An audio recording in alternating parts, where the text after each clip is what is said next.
What's going on, guys? Paco here. Welcome back to the channel. Please remember to like and subscribe on your way in, and let's get into the video. Once you're banned from YouTube, there's no way back. While some creators have had their channels wrongfully terminated, others have deserved to not only be banned from YouTube, but from real life as well. So here are 10 permanently banned YouTubers and where they are today. See if I know with any the of them. 7 Supergirls, a channel that was banned at the height of its popularity because of the owner, Ian Rylett. Authorities have accused the millionaire of molesting a 15-year-old actress prior to a video shoot. But before the scandal became public, 7 Supergirls was a widely loved and popular channel. It showcased 7 girls for each day of the week, participating in skits and comedy videos, some of which reached over 100 million views. Damn, that's a lot of views.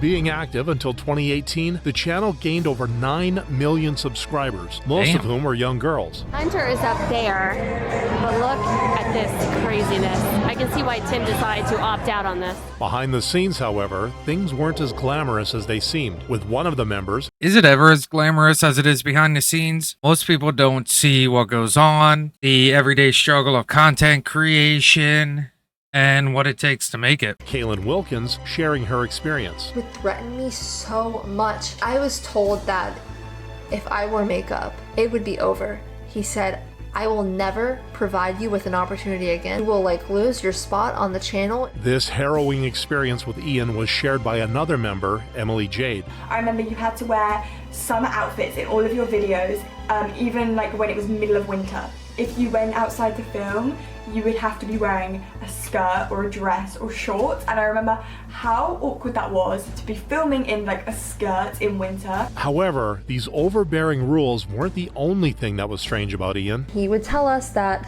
our sponsors wanted just raw, uncut B-roll footage of us in the sponsored swimsuits. It would be a bunch of footage of us just playing in the pool.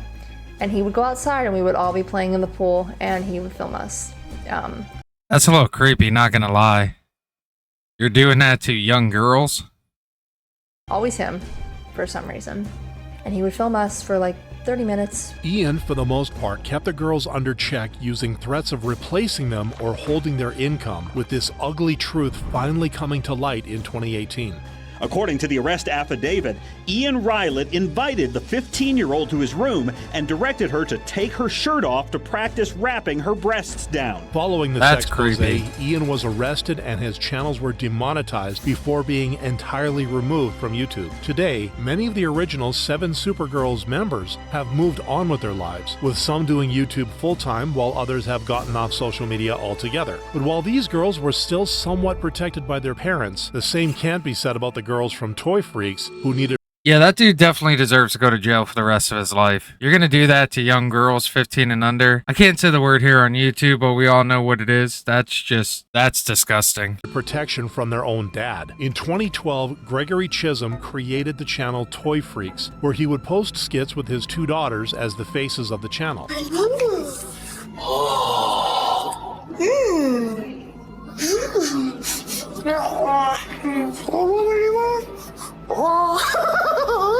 Initially, the channel featured wholesome content, but as it started racking up views, Greg had a new idea. I started seeing a pattern. These certain videos were getting more views than the others. I analyzed each video, the descriptions, the titles, the tags, and just what made these a success, and I tried to repeat it. As a result of the change, Gregory started posting more content, which got him more views, but it also encouraged him to push the limits of his content. It's okay, okay.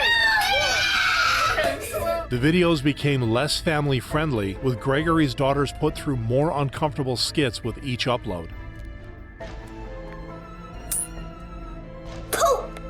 Despite the weird nature of these videos, Greg's channel grew to over 8 million subscribers until his empire came crashing down in November 2017 when journalist James Bridle dropped a bombshell with his Medium article. Toy Freaks specializes in gross-out situations, as well as activities which many viewers feel border on abuse and exploitation. Even before the... See, it says that many viewers feel border on abuse and exploitation, but yet so many people subscribed and watched the videos. What people don't understand is the consumer has the power here. And if you do YouTube, the consumer is the viewers. Article though, the internet had already shared its disgust with the channel. Why is Toy Freaks allowed to exist? It's child abuse. People have been complaining for years, yet YouTube does nothing. Soon after the backlash started going mainstream, YouTube finally did what people have been asking for years. It's Alright, not well at always least they clear did that something. The uploader of the content intends to break our rules, but we may still remove their videos to help protect viewers, uploaders, and children. We've terminated the Toy Freaks channel for violation of our policies. Furthermore, Good. the National Center for Missing and Exploited Children took action and reported Gregory to local authorities, but no charges were filed due to a lack of probable cause. As of today, Greg has returned to YouTube and still posts content with his daughters. However, he has significantly toned down the content. The same can't be said about singer and YouTuber Austin Jones, whose ban led to a life behind bars. Austin was one of the original YouTubers who started creating content in 2007 by uploading covers of popular songs from the era. Yo, what's up? I'm on tour right now, so if you want to meet me, go to that link. All the information's there, and this cover is available on iTunes. By 2015, Austin was a household name on YouTube with over 20 million views on Never the heard of platform and a massive fan following, which often went too far, according to him. Definitely some fans that when you meet them, they cross a boundary and like think they can do things to artists for like no reason. Like when I'm meeting you, like don't. Austin, however, didn't realize that the feeling went both ways, because in 2015, he was accused of coercing his younger fans to send him inappropriate videos while giving them tutorials. Okay, the second move is like bending over and trying to make it bounce, so it's like this. Following these allegations, Austin Give it a uploaded an apology twerking video where he tried to set the explanation. record straight. Nothing ever went further than twerking videos. There were never any nudes, never any physical contact. While also providing an excuse for his behavior. I experienced death and loss at a very young age. I had an older sister. She passed away when she was 10 years old. He therefore used the tragedy to justify his degenerate actions. So that you would understand why I was that desperate, why I was even asking for those things. It was that depression piling up into me searching for attention. People in the comments, however, weren't having it. Don't use the death of your poor sister for sympathy points. He is not sorry. Facts. He is just mad that he got caught, and now he just wants to play your mind and feel sorry for him. Fortunately Facts. for his underage fans, Austin Jones was arrested in June of 2017 and barred from using the internet until his trial, which took place in 2019 and ended with Austin pleading guilty to the charges. With his release date set for 2027, many believe Austin won't be returning to YouTube in the future. However, the same wasn't Hopefully the case not. for Steve Will Do It, who initially made a name for himself on Instagram, where his outlandish stunts went viral, but it was on YouTube where Steve truly blew up. By 2019, Steve joined Nelk Entertainment and continued posting on his own channel, where he gained over 4 million subscribers. His content involved charitable work, which gained him a lot of respect within his fan base. However, one mistake was enough to push his image to the brink of collapse. This came in the form of promoting gambling content and partnering with Stake to play their games on his channel, a move that resulted in immediate consequences. My mistake was I went on my main channel and promoted Bro, that's your second mistake. Your first mistake is you're wearing a Biden 2024 shirt. my second channel. The whole issue I have with this is that they're gonna delete my entire channel, which is my life. Following this ban, Steve moved to Kick, where he continued streaming before eventually making his much-awaited return to YouTube in December 2025. Alright guys, welcome to a brand new YouTube video. This is Unreal, and I'm so appreciative and thankful for everyone here watching this. However, the ban from YouTube, coupled with Steve's alcohol addiction, was becoming a huge problem for everyone around him. See, if I was Muslim, I'd be like, I took no drugs, and then I'd be a closet drug. I'd be in the corner taking drugs and working off the CP. Whoa! Wow. What? Okay, he's off the Rutgers. And the signs were already there, even during the time he was banned, when he was arrested for trespassing at Universal Studios in a unique disguise. Is it possible to get the cuffs off? Because I'm super calm. No. Okay. No, you're under arrest right now, boss. Steve also ruffled fellow YouTubers' feathers, including Logan Paul, who kicked him off his podcast in November 2025 for calling out Mr. Beast. Steve, bro. All right, look. I definitely have like a line I think you've reached the line. See, I'm not a fan of Logan Paul. I'm at least glad that he stood on his boundaries and his lines and kicked them off and had the back of another YouTuber. And so, like, I am gonna ask you to, like, chill a little bit. I can't believe he hasn't gotten hit. I'm just shocked no one's beat the shit out of him. And while some found it ironic that Logan was asking for Steve to be beaten up, it still didn't change the fact that Steve was becoming unpredictable. The YouTuber, however, remains popular online because he is authentic and never shies away from speaking his mind. Unlike YouTube's fakest creator, JStation, whose return to the platform wasn't nearly as talked about as his initial termination. But before he got terminated, Jason gained over 6 million subscribers on his channel, posting prank videos and 3 a.m. challenges. You guys absolutely love it when I'm summoning creepypastas at 3 a.m. We've summoned Laughing Jack, we've summoned Bloody Painter, and we are finally summoning Eyeless Jack. The clickbait nature of his content gave him a huge boost in subscribers and views, but he eventually hit a brick wall when he uploaded this infamous video in January 2020. I know she's in a better place right now, guys. I just had to tell you guys what happened. I'm probably not going to be able. All right, so we know this is fake, so I'm just going to go ahead and say this. It would be really fucking hilarious, but awkward at the same time, as if he's uploading this video and then his girlfriend Alexia just walks into the room. Able to upload on this channel for a while. I hope you guys can understand. Like, she meant everything to me. According to Jason, his girlfriend had passed away in a car accident, a tragedy that naturally caught the internet's attention. Jason therefore uploaded another video at the supposed scene of the accident. That's it right there.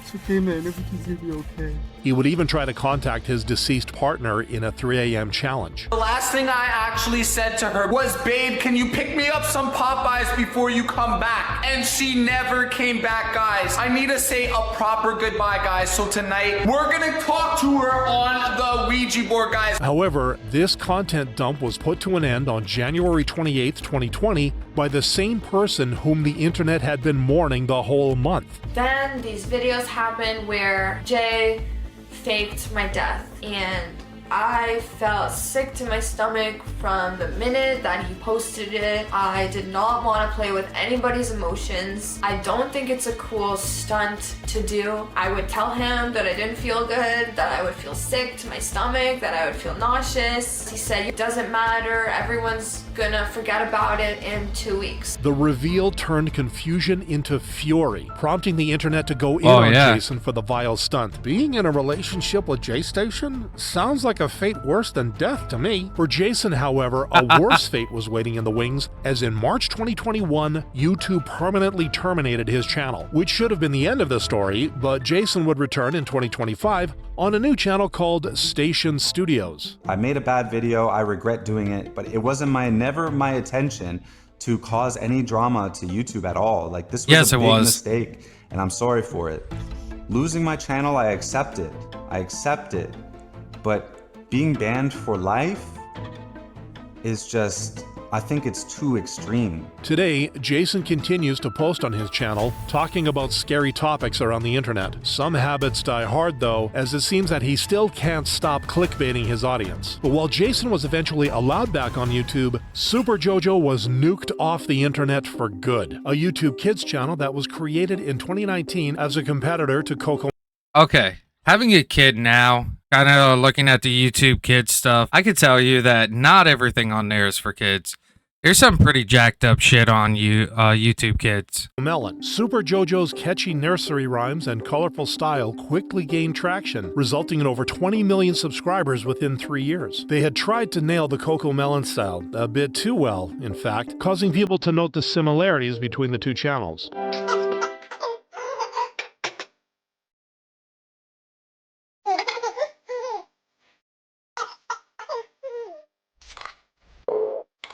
Several videos were near identical, which prompted Moonbug Entertainment, Coco Melon's parent channel, to file a lawsuit against Super JoJo for copyright infringement in August 2021. According to their complaint, Super JoJo has copied 42 characters, plot devices, and characters from Coco Melon videos. Following the lawsuit, YouTube took action and removed the Super JoJo channel for 2 months before reinstating it. The channel therefore continued running for the next 2 years, but in 2023, the verdict was announced. announced. The jury awarded Moonbug Entertainment nearly $23.5 million in damages and marked the permanent termination of Super JoJo in the process. But considering the mind-blowing viewership CoComelon has generated, it might not be long until another copycat tries to take a piece of the pie. While Super JoJo couldn't have any complaints about being removed, Dang Damon's termination from YouTube came out of nowhere. I don't know how to explain this. This is actually one of the most unjustified terminations in YouTube history. Having created his channel Doodles and Things in 2016, Damon would upload skit-based animations, with some of his earlier works including Dumb Ways to Die. However, he wasn't serious about growing his channel at first, so he continued making animations until 2020, when he uploaded his first parody video titled Dry Aged Angel. This smells amazing!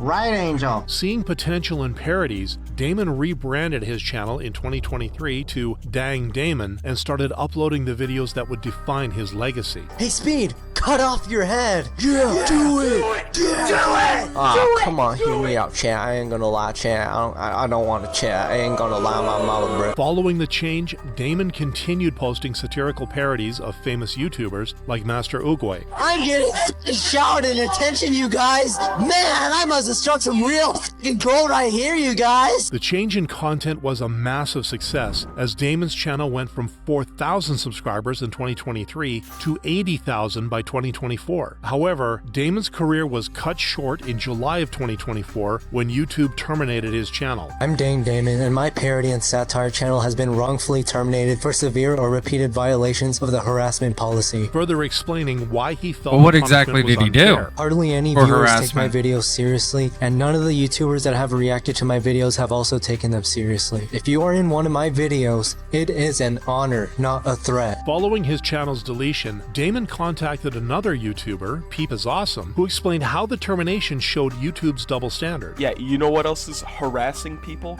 SS Sniper Wolf doxing Jack's films. She got demonetized for 24 hours.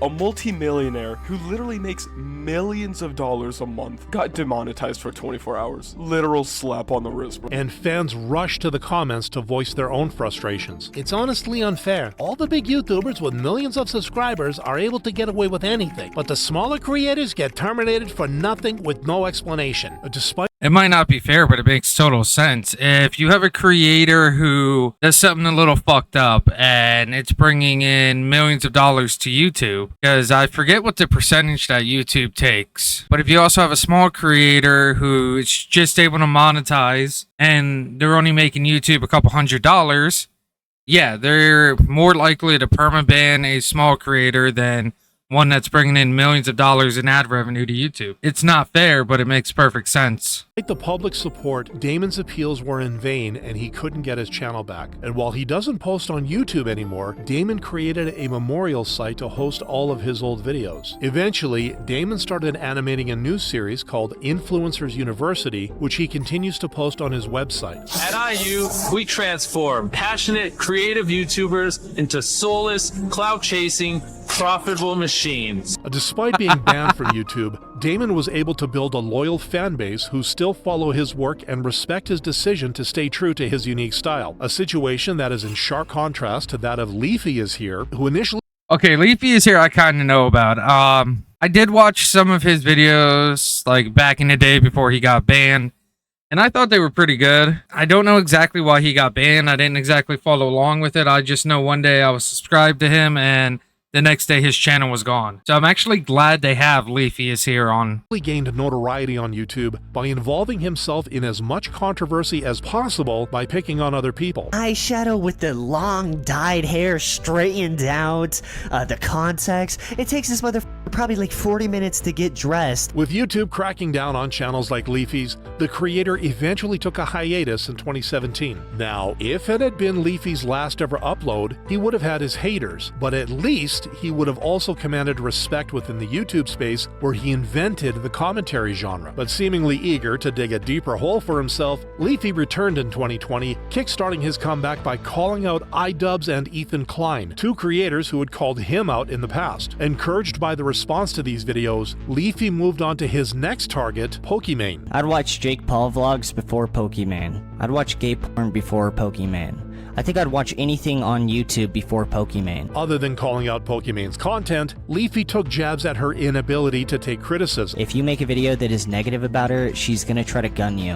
And I'm not the one saying that. That's her. Is this something that I can take down? Because like, I was getting a lot of annoying shit from it at the time. Leafy would go on to upload 11 more videos, each one either calling out Pokimane or trashing her, which is where YouTube drew a line. In a nutshell, he was banned for bullying and targeted harassment. I think that's what they got him with. I think that's what they slapped him around with. Charlie went on to explain why this decision didn't surprise him. He went so far above and beyond the norm when it comes to milking internet drama that he made it impossible for himself to survive this new harassment policy they.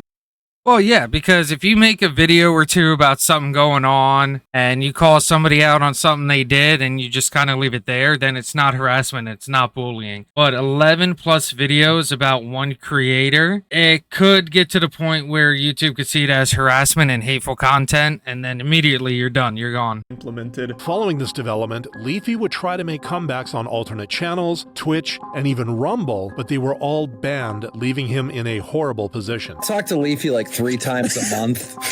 Yeah. And 2 of those times he's cracked out of his fucking mind. You know, my boy be doing like drugs, alcohol, like every day, dude. A concerning state of affairs that the internet hasn't been able to ignore. Leafy stands out to me, someone who is genuinely depressed and a sad individual with no drive that lives off his own legacy from a decade ago. It's actually sad, and I can't help but pity him. As of 2026, Leafy remains inactive on any online platform, and it remains to be seen whether he will ever return. Despite his antics, he remains one of the most influential figures in YouTube history, with some of his thoughts regarding iDubbbz, Ethan Klein, and Pokimane having aged like fine wine. The same, however, can't be. I think Leafy could come back. If he changes up his style a little bit, gets his head on straight. I don't know if he does drugs or not, but if he does, if he gets off those, cleans up his act, I think he could come back and he could be a huge impact again on YouTube. Said about It's Owen, a channel that became so hated that people were celebrating. I heard about this channel. And the sentiment around Owen has largely remained the same since his earlier days on YouTube due to his clickbait approach. The strategy worked for him, helping him amass 230,000 subscribers until Owen uploaded a video titled Mr. Beast Final Goodbye to Technoblade. This is Mr. Beast's final goodbye to Technoblade and their last time playing Minecraft together. I think you missed something down here. I don't think you've missed anything, actually. With Techno already being a massively popular YouTuber whose death had sent shockwaves across the internet, Owen's clickbait was in poor taste. And it was no surprise that this video was one of the rare moments where the internet community made a total example out of It's Owen. Sure enough, the internet demolished him. The amount of disrespect this guy has is unlike anything I've seen before. Complete and utter shame. Shortly after, YouTube took action and refused to reinstate his account after banning his channel, a decision that received overwhelming support from the internet. Dude clickbaited so much that YouTube actually decided to do their job. Even though Owen's channel was terminated, he returned using several different channels, one of which is called Lordzy, where he continues to clickbait viewers through promises of earning more Robux. It's safe to say that Owen won't learn from his mistakes, unlike Etika, who didn't get the chance to learn from his errors. After creating his new YouTube account in 2012 called EWN, Etika started posting Nintendo gameplays and gaming news. He loved Nintendo so much that he even called his fans Joy-Con boys, who helped Etika amass 800,000 subscribers on YouTube, making him one of the most popular YouTubers in the Nintendo community. However, within 6 years of what looked like a promising career, Etika's mental health started declining rapidly. In October 2018, Etika was first. Yeah, the thing with doing YouTube, streaming, stuff like that is you definitely got to keep an eye on your mental health. If you're starting to see yourself slip, you know, your girlfriend, boyfriend, parents, siblings, they start seeing a change in your behavior, you need to take it serious. Because YouTube can be mentally exhausting, especially when you're working a full-time job, have a family, trying to start off YouTube. It gets to you after a while, and you just got to take a break sometimes. Banned from Twitter for using the N-word. This initial termination hit him hard and sent him spiraling. It's done. Guys, this is it. I had a good time with you all. It's time to do this. Thank you for tuning in.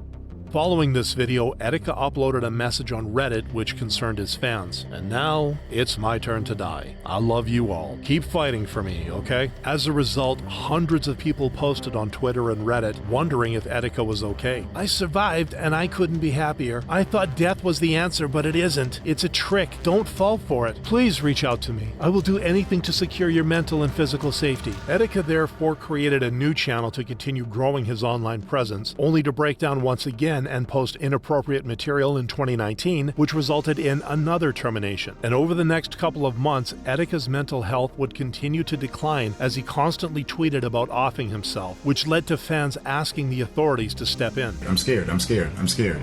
I'm scared. I'm scared. I'm scared. I'm really scared. I'm really, really scared. I'm really, really scared right now. While many fans hoped that this intervention could be a turning point and Etika could get the help he needed, it wouldn't be the case, as in June 2019, the YouTuber uploaded what would be his final video. I'm sorry I let y'all down. I really apologize. I wish I could have been stronger. Let my story be one that advises caution on too much of the social media shit, man.